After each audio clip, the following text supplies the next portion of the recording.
అనుభవాలు రెండు రకాలుగా ఉంటాయని నేను అనుకుంటున్నా. ఒకటి వ్యక్తిగత అనుభవం, ఇంకోటి సామూహిక అనుభవం, అంటే సామాజిక అనుభవం. వ్యక్తిగతంగా నేను ఇక్కడ చెప్పుకోదగిన విషయాలు ఏం లేవు, చెప్పుకోవాలని నాకు లేదు అసలే. ఎందుకంటే నేను చాలా చిన్నవాడిని, నా వ్యక్తిగత అనుభవాలు కూడా చాలా చిన్నవి. ఇకపోతే మన సమిష్టి అనుభవాలు ఆ విషయానికి వస్తే, అది నేను స్కూల్ చదువుతున్నప్పుడే ప్రారంభమైంది.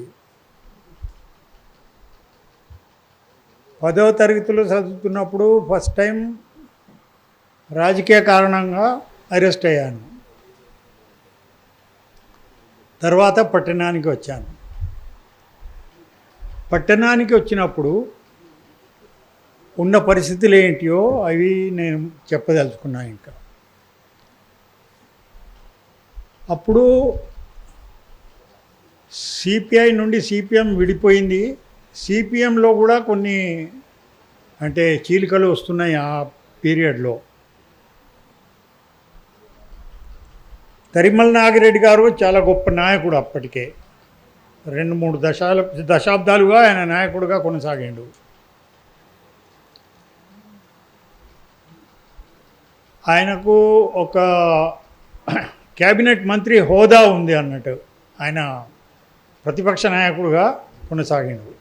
తర్వాత ఆ పదవి నుండి విరమించుకున్నా కానీ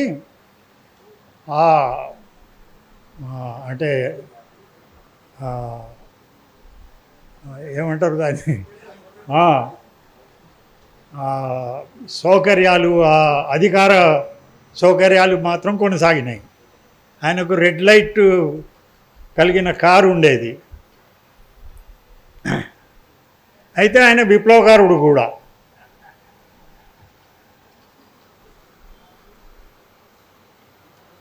పట్టణానికి వచ్చినాక మొట్టమొదట నేను నేర్చుకున్న విషయం ఇది. కొంతమంది మంత్రి హోదాలో ఉండి కూడా విప్లవం చేయగలరు, విప్లవకారులుగా చెలాయిస్తారు.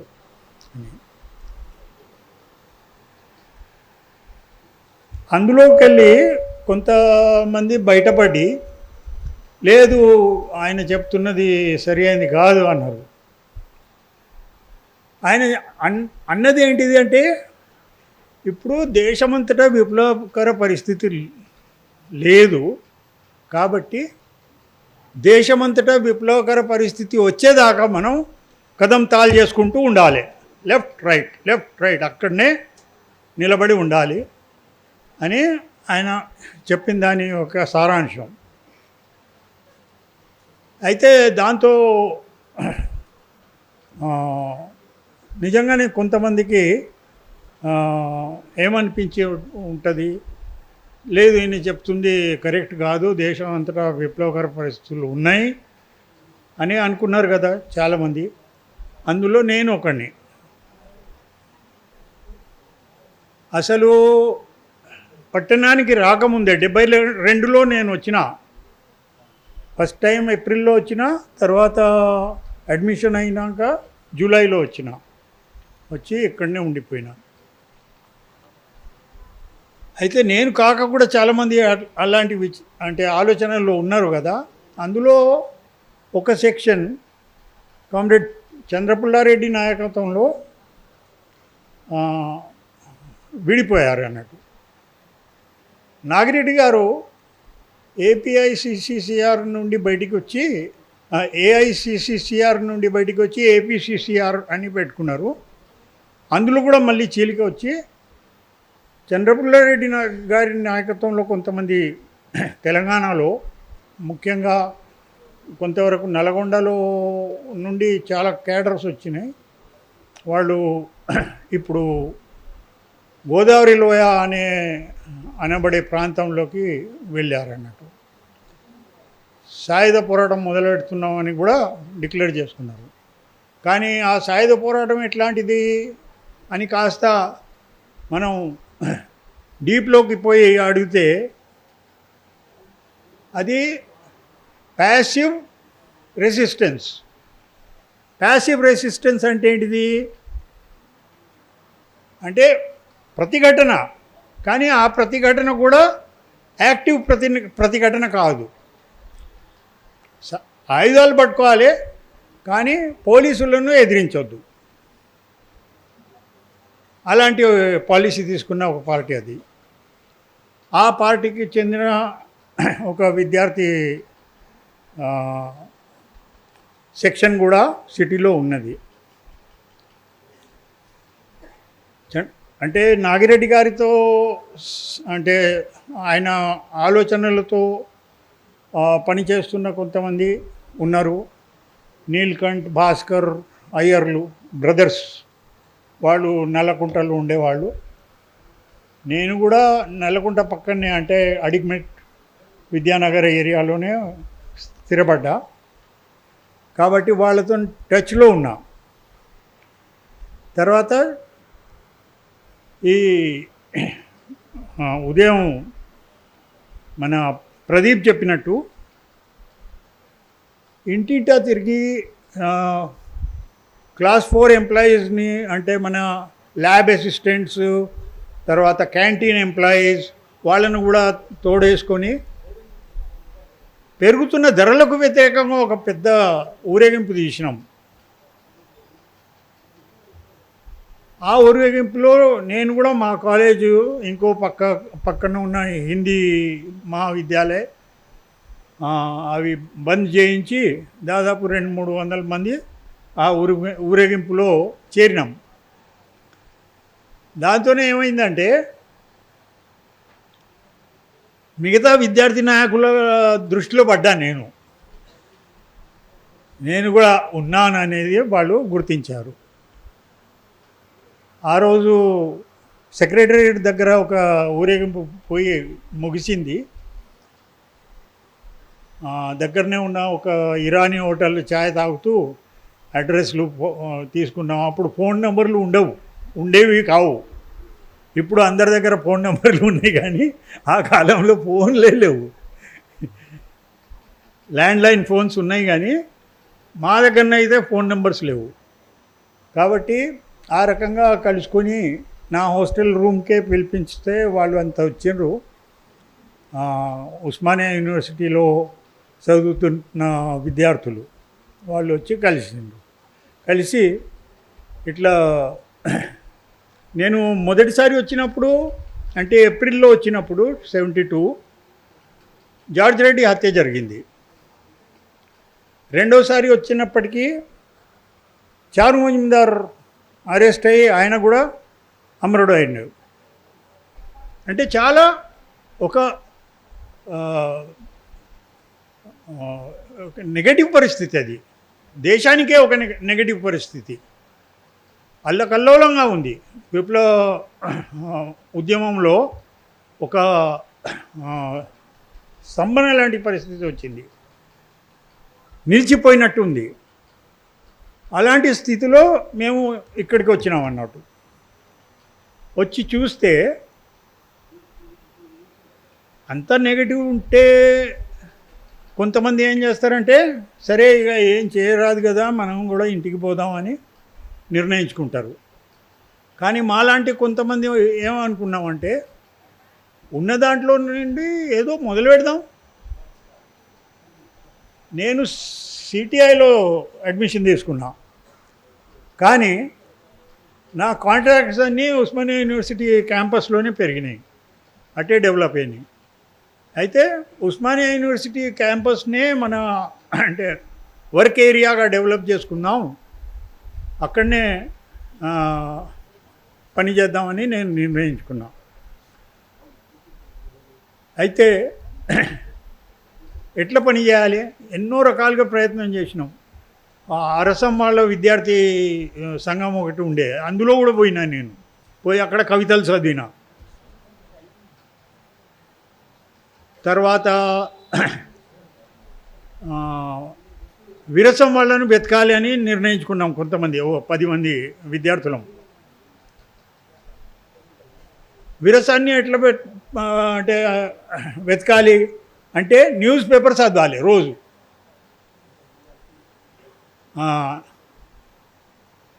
నేటి కార్యక్రమాలు అని ఉంటాయి కదా, ఆ కాలంలో ఆ కాలం 5-6 న్యూస్ పేపర్లు వచ్చేవి అవి ఆ కాలంలో. అయితే మేము పంచుకున్నాం, అరే ఈ 2 పేపర్లు నువ్వు చూడు, ఫలానా 2 న్యూస్ పేపర్లు నేను చూస్తానని పంచుకున్నాం. ఈ రకంగా విరసం కార్యక్రమం. విరసానికి ఆఫీస్ లేదు, విరసానికి ఆఫీస్ లేదు. అరసానికి పెద్ద ఆఫీస్ ఉండే ఈ నారాయణగూడలో. అయితే విరసం దొరికింది ఒకరోజు, ఒక పేపర్లో చిన్న అడ్వర్టైజ్మెంట్ వచ్చింది. అంటే అడ్వర్టైజ్మెంట్ అంటే అదే టుడేస్ ఎంగేజ్మెంట్లో. అది చూసి అక్కడికి పోయి చెరబండరాజు, నిఖిలేశ్వర్, మన జ్వాలాముఖి వీళ్ళతోని పరిచయాలు అయినాయి. అయితే నిఖిలేశ్వర్ నేను ఉండే హాస్టల్ రూమ్కు ఎదురుగా ఉన్న క్వార్టర్స్లో ఉండేవాడు కాబట్టి అతి దగ్గర ఉన్నాడు. ఆయన ఇంటికి దాదాపు ప్రతిరోజు వెళ్ళేది నేను. అయితే మా గొడ దాటితే ఒక పెద్ద మైదానం ఉండే, ఆ మైదానం దాటితే అంబర్పేట్ బుర్జు, అక్కడ చెరబండరాజు ఉండేవాడు కిరాయి రూమ్లో. కాబట్టి ఈ 2 కూడా నాకు చెరువులో ఉంది అన్నట్టు. కాబట్టి ఈ ఇద్దరితోని సంబంధాలు బాగా డెవలప్ అయినాయి. నేను కవితలు రాస్తానని చెప్తే అసలు వాళ్ళు నమ్మేది కాదు. నేను ఒక కవిత, బెంగాలీ కవిత అనువదించి తీసుకొచ్చి నిఖిలేశ్వర్కి చూపితే, హే ఇది నీకు చేతనే కాదు, ఇది నీ పని కానే కాదు అన్నాడు. నా వయసు కూడా అప్పుడు ఎంత, 17. అయితే ఈ రకంగా విద్యార్థి రంగంలో మొట్టమొదట 10-12 మంది తయారైనాం. అంతా క్యాంపస్లోనే పరిమితంగా ఉన్నాం. తర్వాత ఏమైందంటే సత్యమ నరసింహారావు పేరుతో ఒక కాలేజ్ ఉండే సిటీలో. ఆ కాలేజ్ మూతపడ్డది. ఆ కాలేజ్ మూతపడినప్పుడు అక్కడ విద్యార్థులు మమ్మల్ని అంటే కాలేజ్ రీఓపెన్ చేయాలని, లేకుంటే మమ్మల్ని ఎక్కడైనా ఇమిడ్చుకోవాలని ఉద్యమించారు. టీచర్స్ కూడా, తర్వాత నాన్ టీచింగ్ స్టాఫ్ వాళ్ళు కూడా స్ట్రైక్ చేసిండ్రు. కానీ చివరికి విద్యార్థులను మాత్రం వేరు వేరే కాలేజెస్లో తీసుకోవటం జరిగింది. ఈ ఉద్యమంలో నరేష్ ఉండేవాడు. నరేష్ ఒక ముఖ్యమైన పాత్ర వహించిండు. నరేష్ అంటే సిటీ సత్యం, సిటీ సత్యం అంటాము. అయితే అతను నా కాంటాక్ట్లోకి వచ్చి చాలా యాక్టివ్గా పాల్గొంటున్నాడు అని చూసి నేను రిక్రూట్ చేస్తున్నాను కొత్త మనిషిని అని అనుకున్నా. కానీ అది నిజం కాదు. ఆయన ఆల్రెడీ నేను అనుకున్నా ఆయన ఆయన ఆయన ఆల్రెడీ రిక్రూట్ అయి ఉన్నాడు అన్నట్టు.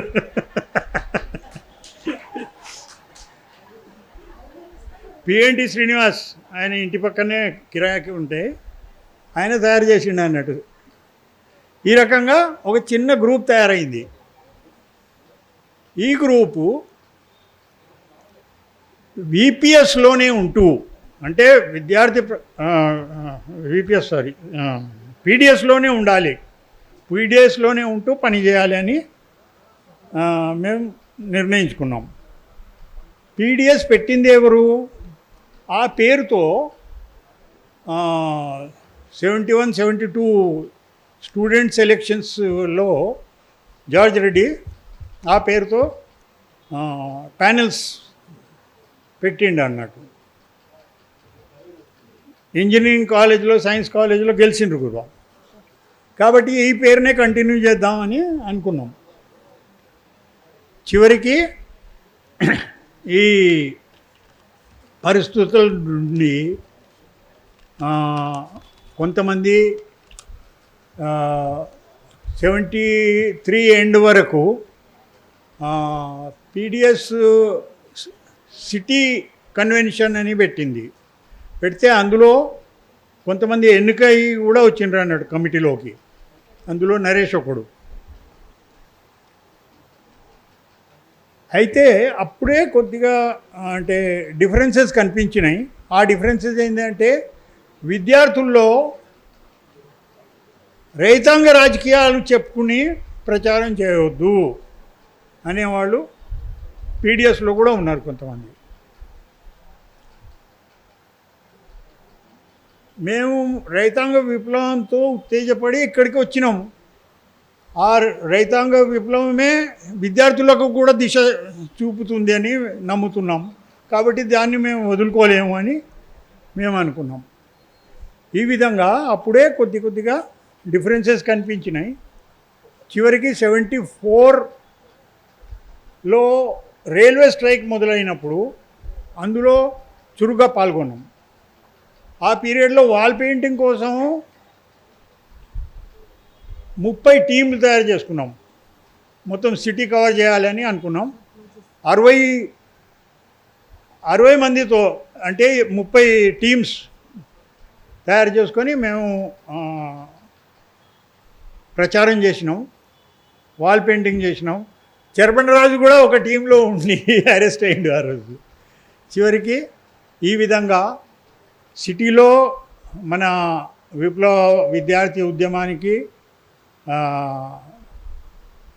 ఒక నాంది పలికింది అని చెప్పవచ్చు.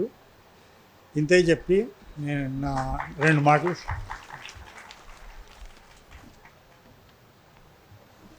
Thank you Tushar. నిజానికి చాలా కష్టంగా ఆపమని చెప్పాల్సి వస్తుంది, ఎందుకంటే టైము ఇంకా 2 సెషన్లు ఉన్నాయి. టైమే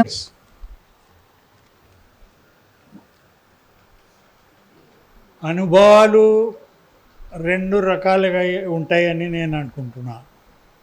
ఒకటి వ్యక్తిగత అనుభవం, ఇంకోటి సామూహిక అనుభవం అంటే సామాజిక అనుభవం. వ్యక్తిగతంగా నేను ఇక్కడ చెప్పుకోదగిన విషయాలు ఏం లేవు, చెప్పుకోవాలని నాకు లేదు అసలే. ఎందుకంటే నేను చాలా చిన్నవాడిని. నా వ్యక్తిగత అనుభవాలు కూడా చాలా చిన్నవి. ఇకపోతే మన సమిష్టి అనుభవాలు ఆ విషయానికి వస్తే, అది నేను స్కూల్ చదువుతున్నప్పుడే ప్రారంభమైంది. 10వ తరగతిలో చదువుతున్నప్పుడు ఫస్ట్ టైం రాజకీయ కారణంగా అరెస్ట్ అయ్యాను. తర్వాత పట్టణానికి వచ్చాను. పట్టణానికి వచ్చినప్పుడు ఉన్న పరిస్థితులు ఏంటియో అవి నేను చెప్పదలుచుకున్నాను. ఇంకా అప్పుడు సిపిఐ నుండి సిపిఎం విడిపోయింది. సిపిఎంలో కూడా కొన్ని అంటే చీలికలు వస్తున్నాయి ఆ పీరియడ్లో.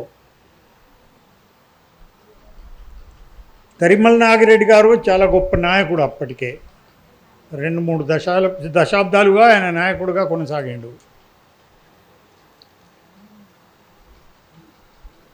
ఆయనకు ఒక క్యాబినెట్ మంత్రి హోదా ఉంది అన్నట్టు. ఆయన ప్రతిపక్ష నాయకుడుగా కొనసాగిండు. తర్వాత ఆ పదవి నుండి విరమించుకున్నా కానీ అంటే ఏమంటారు దాన్ని, సౌకర్యాలు, అధికార సౌకర్యాలు మాత్రం కొనసాగినాయి. ఆయనకు రెడ్ లైట్ కలిగిన కారు ఉండేది. అయితే ఆయన విప్లవకారుడు కూడా.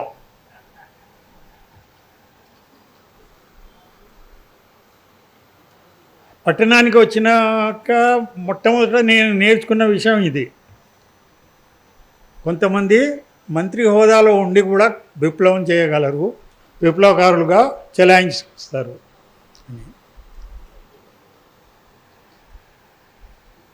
అందులోకి వెళ్ళి కొంతమంది బయటపడి లేదు ఆయన చెప్తున్నది సరి అయింది కాదు అన్నారు.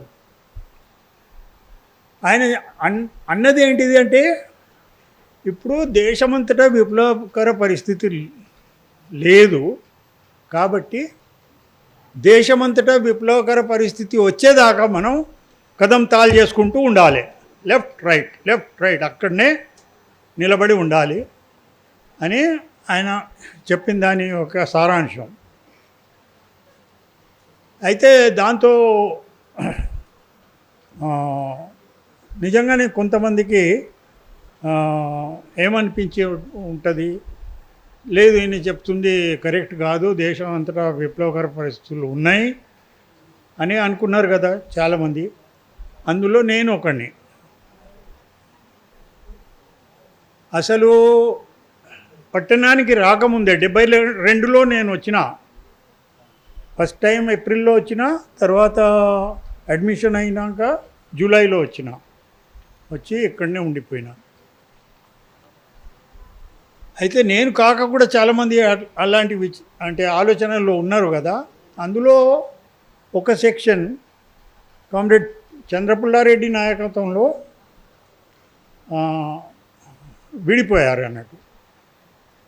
నాగిరెడ్డి గారు ఏపీఐసిసిసిఆర్ నుండి బయటికి వచ్చి ఏఐసిసిసిఆర్ నుండి బయటికి వచ్చి ఏపీసీసీఆర్ అని పెట్టుకున్నారు.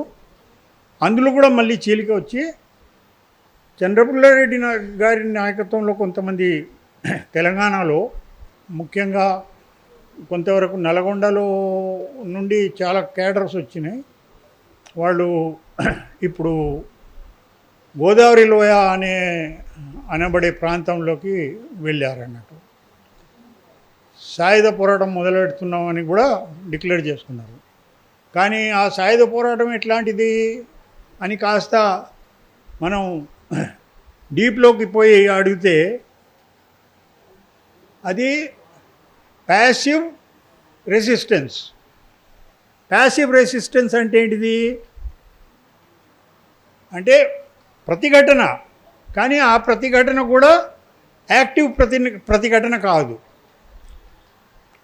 ఆయుధాలు పట్టుకోవాలి కానీ పోలీసులను ఎదిరించొద్దు. అలాంటి పాలసీ తీసుకున్న ఒక పార్టీ అది. ఆ పార్టీకి చెందిన ఒక విద్యార్థి సెక్షన్ కూడా సిటీలో ఉన్నది.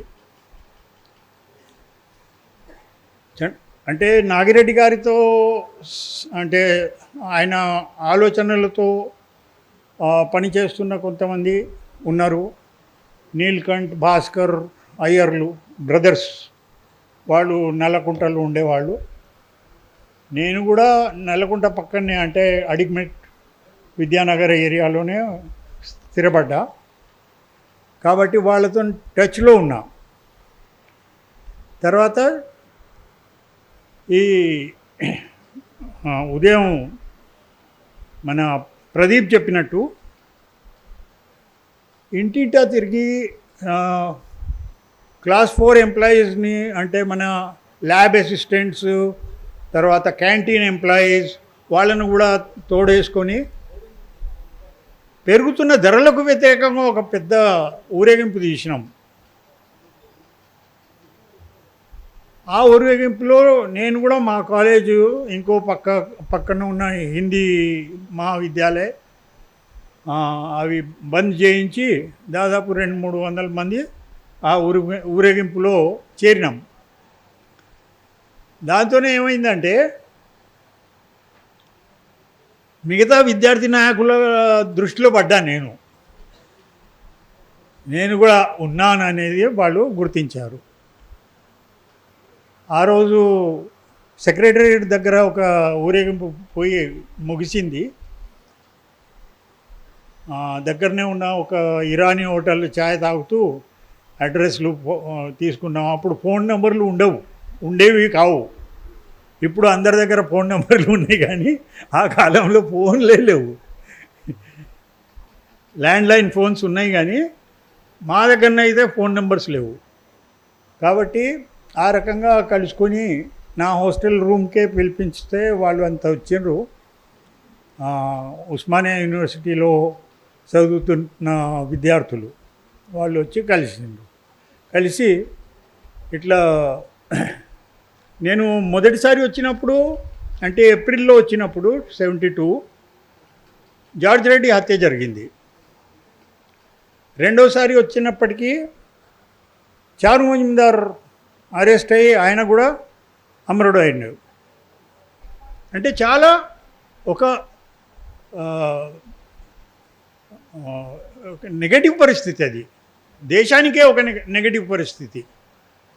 అల్లకల్లోలంగా ఉంది. విప్లవ ఉద్యమంలో ఒక స్తంభన లాంటి పరిస్థితి వచ్చింది, నిలిచిపోయినట్టు ఉంది. అలాంటి స్థితిలో మేము ఇక్కడికి వచ్చినాం అన్నట్టు. వచ్చి చూస్తే అంత నెగటివ్ ఉంటే కొంతమంది ఏం చేస్తారంటే సరే ఇక ఏం చేయరాదు కదా మనం కూడా ఇంటికి పోదామని నిర్ణయించుకుంటారు. కానీ మాలాంటి కొంతమంది ఏమనుకున్నామంటే ఉన్న దాంట్లో నుండి ఏదో మొదలు పెడదాం.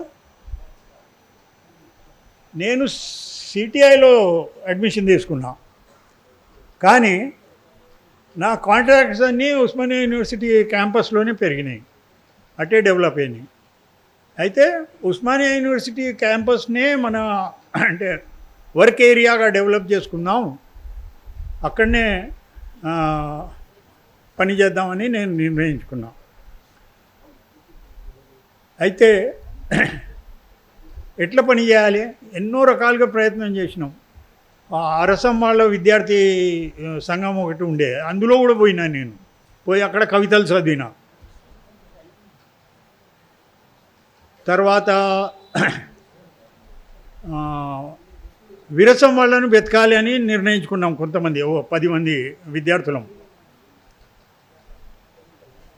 విరసాన్ని ఎట్లా అంటే వెతకాలి అంటే న్యూస్ పేపర్ చదవాలి రోజు.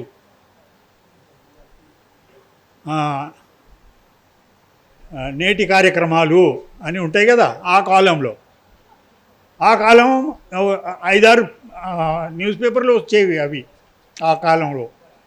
అయితే మేము పంచుకున్నాం, అరే ఈ 2 పేపర్లు నువ్వు చూడు, ఫలానా 2 న్యూస్ పేపర్లు నేను చూస్తానని పంచుకున్నాం.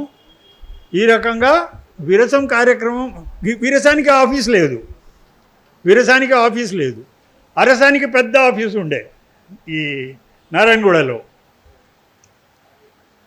అయితే విరసం దొరికింది ఒకరోజు, ఒక పేపర్లో చిన్న అడ్వర్టైజ్మెంట్ వచ్చింది. అంటే అడ్వర్టైజ్మెంట్ అంటే అదే టుడేస్ ఎంగేజ్మెంట్లో. అది చూసి అక్కడికి పోయి చెరబండరాజు, నిఖిలేశ్వర్, మన జ్వాలాముఖి వీళ్ళతోని పరిచయాలు అయినాయి. అయితే నిఖిలేశ్వర్ నేను ఉండే హాస్టల్ రూమ్కు ఎదురుగా ఉన్న క్వార్టర్స్లో ఉండేవాడు, కాబట్టి అతి దగ్గర ఉన్నాడు. ఆయన ఇంటికి దాదాపు ప్రతిరోజు వెళ్ళేది నేను.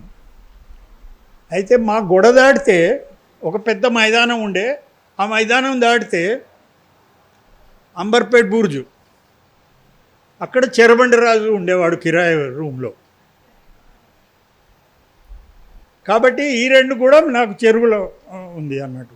కాబట్టి ఈ ఇద్దరితోని సంబంధాలు బాగా డెవలప్ అయినాయి. నేను కవితలు రాస్తానని చెప్తే అసలు వాళ్ళు నమ్మేది కాదు.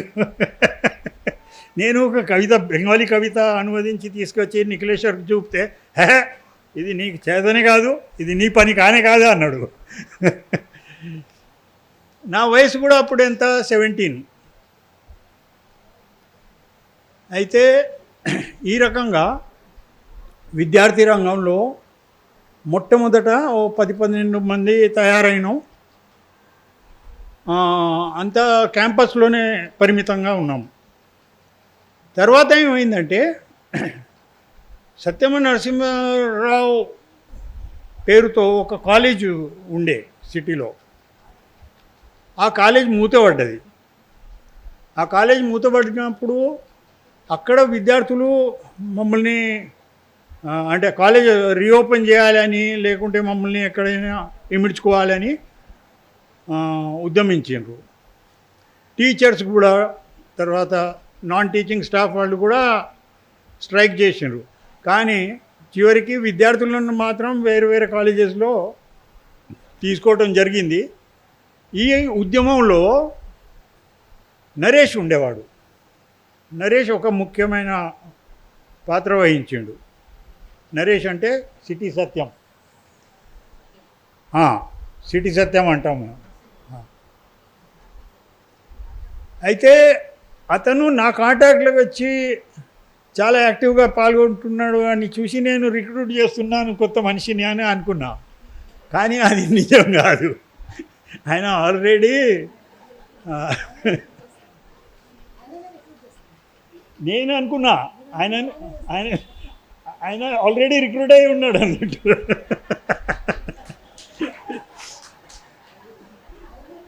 పిఎన్టీ శ్రీనివాస్ ఆయన ఇంటి పక్కనే కిరాయికి ఉంటే ఆయన తయారు చేసిండు అన్నట్టు. ఈ రకంగా ఒక చిన్న గ్రూప్ తయారైంది. ఈ గ్రూపు విపిఎస్లోనే ఉంటూ అంటే పీడిఎస్లోనే ఉండాలి, పీడిఎస్లోనే ఉంటూ పని చేయాలి అని మేము నిర్ణయించుకున్నాం. పీడిఎస్ పెట్టింది ఎవరు? ఆ పేరుతో 71, 72 స్టూడెంట్ సెలెక్షన్స్లో జార్జ్ రెడ్డి ఆ పేరుతో ప్యానెల్స్ పెట్టిండు అన్నట్టు. ఇంజనీరింగ్ కాలేజీలో, సైన్స్ కాలేజీలో గెలిచిండ్రు కూడా. కాబట్టి ఈ పేరునే కంటిన్యూ చేద్దామని అనుకున్నాం. చివరికి ఈ పరిస్థితుల నుండి కొంతమంది 73 ఎండ్ వరకు పీడిఎస్ సిటీ కన్వెన్షన్ అని పెట్టింది. పెడితే అందులో కొంతమంది ఎన్నికై కూడా వచ్చిండ్రు అన్నాడు కమిటీలోకి. అందులో నరేష్ ఒకడు. అయితే అప్పుడే కొద్దిగా అంటే డిఫరెన్సెస్ కనిపించినాయి. ఆ డిఫరెన్సెస్ ఏంటంటే విద్యార్థుల్లో రైతాంగ రాజకీయాలు చెప్పుకుని ప్రచారం చేయవద్దు అనేవాళ్ళు పీడిఎస్లో కూడా ఉన్నారు కొంతమంది. మేము రైతాంగ విప్లవంతో ఉత్తేజపడి ఇక్కడికి వచ్చినాము. ఆ రైతాంగ విప్లవమే విద్యార్థులకు కూడా దిశ చూపుతుంది అని నమ్ముతున్నాం. కాబట్టి దాన్ని మేము వదులుకోలేము అని మేము అనుకున్నాం. ఈ విధంగా అప్పుడే కొద్దిగా డిఫరెన్సెస్ కనిపించినాయి. చివరికి 74లో రైల్వే స్ట్రైక్ మొదలైనప్పుడు అందులో చురుగ్గా పాల్గొన్నాం. ఆ పీరియడ్లో వాల్ పెయింటింగ్ కోసం 30 టీంలు తయారు చేసుకున్నాం. మొత్తం సిటీ కవర్ చేయాలని అనుకున్నాం. 60 మందితో అంటే 30 టీమ్స్ తయారు చేసుకొని మేము ప్రచారం చేసినాం, వాల్ పెయింటింగ్ చేసినాం. చెరబండరాజు కూడా ఒక టీంలో ఉండి అరెస్ట్ అయ్యిండు ఆ రోజు. చివరికి ఈ విధంగా సిటీలో మన విప్లవ విద్యార్థి ఉద్యమానికి ఒక నాంది పలికింది అని చెప్పవచ్చు. ఇంతే చెప్పి నేను నా 2 మాటలు